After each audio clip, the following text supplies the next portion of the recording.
ಸಿದ್ದರಾಮಯ್ಯನವರ ಉತ್ತರಾಧಿಕಾರಿ ಸತೀಶ್ ಜಾರಕಿಹೊಳಿ ಅವರ ಯಾವುದಕ್ಕೆ ಸಿದ್ದರಾಮಯ್ಯನವರ ನೋಡಿ, ಅಹಿಂದ ಮೂವ್ಮೆಂಟ್ ಯಾರೊಬ್ಬರದಲ್ಲ. ನೀವು ಅವ್ರ ಪರ್ಸನಲ್ ಉತ್ತರಾಧಿಕಾರಿ ಅವ್ರ ಮಗನೇ ಹೊರತು ಸತೀಶ್ ಆಗಲಿಕ್ಕೆ ಸಾಧ್ಯ ಇಲ್ಲ. ಅಹಿಂದ ಮೂವ್ಮೆಂಟಲ್ಲಿ ಯಾರಪ್ಪ ನೆಕ್ಸ್ಟು ಲೀಡ್ ಮಾಡೋರು ಅಂದರೆ ಸತೀಶನು ಇದ್ದಾರೆ, ಮಾದೇವಪ್ಪ ಇದ್ದಾರೆ, ಪರಮೇಶ್ ಇದ್ದಾರೆ, ಜಮೀರ್ ಇದ್ದಾರೆ, ಎಲ್ಲರೂ ಇದ್ದಾರೆ. ರಾಜಣ್ಣ ಅವರಿಲ್ಲ. ನಾನು ರಾಜಕಾರಣ ಎಲ್ಲ ಸ್ವಲ್ಪ ಆರಾಮ ಇದ್ಬಿಡ್ಬೇಕು ಅಂತ ಟರ್ಮ್ ಮುಗಿಸ್ಕೊಂಡು ಆರಾಮ ಇದ್ಬಿಡ್ಬೇಕು ಅಂತ ಮಾಡಿದ್ದೀನಿ. ಬಟ್ ಮೂಮೆಂಟಲ್ಲಿ ಆ ಕಾಸ್ಗೋಸ್ಕರ ಫೈಟ್ ಮಾಡೋದಕ್ಕೆ ನಾನು ಇರ್ತೀನಿ ಜೊತೆಯಲ್ಲಿ. But I cannot lead the team. ಸರ್ವಧರ್ಮ ಸಮ್ಮೇಳನ ಅದೇನೋ ಮಾಡಕ್ಕೆ ಹೊರಟಿದ್ದೀರಂತೆ. ಸರ್ವಧರ್ಮ ಮಾಡೋಣ.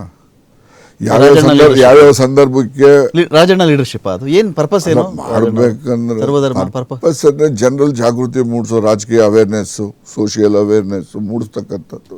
ಏನು ಕೊರತೆ ಇದೆಯಾ ಅವೇರ್ನೆಸ್ ಜನಗಳಲ್ಲಿ? ಈಗ ಅಲ್ಲ, ಕೊರತೆ ಅಲ್ಲ, ಅದನ್ನ ರಿಫ್ರೆಶ್ ಮಾಡೋದು.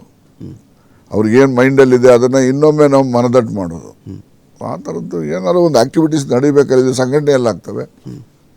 ಸಂಘಟನೆ ಆಗಬೇಕಾದ್ರೆ ಯಾವ್ದಾರ ಒಂದು ಹೆಸರು ಮೇಲೆ ಏನಾರ ಒಂದು ಮಾಡ್ಬೇಕು ತಾನೆ. ಈಗ ಸಿದ್ದರಾಮೋತ್ಸವ ಅಂತ ಮಾಡಿದ್ರು. ಸಿದ್ದರಾಮಯ್ಯ ಕೇಳಿ ಡೇಟ್ ಆಫ್ ಬರ್ತ್ ಯಾವ್ದು ಅಂತ ಗೊತ್ತಾ ಅವ್ರಿಗೆ? ನನಗೆ ಗೊತ್ತಿಲ್ಲ ಕಣೆ, ಎಷ್ಟು ಬರ್ದ್ಬಿಟ್ಟವನೇ ಅಂತಾರೆ. ಹಂಗೆ ನಾವು ಯಾವುದೋ ಒಂದು ಡೇಟ್ ಇಟ್ಕೊಂಡು ಅದೇ ಸ್ಕೂಲಿನ ಡೇಟ್ ತರಿಸ್ಕೊಂಡು ಅವತ್ತಿಗೆ ಮಾಡಿದ್ರು. ಥ್ಯಾಂಕ್ ಯು ರಾಜಣ್ಣ ಅವರೇ, ಸಾಕಷ್ಟು ವಿಷಯಗಳ ಬಗ್ಗೆ ಮುಕ್ತವಾಗಿ ಮಾತಾಡಿದ್ವಿ.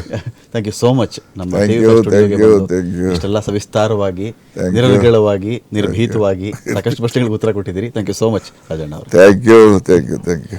ಇದು ರಾಜಣ್ಣ ರಾಜಮಾರ್ಗ ವಿಶೇಷ.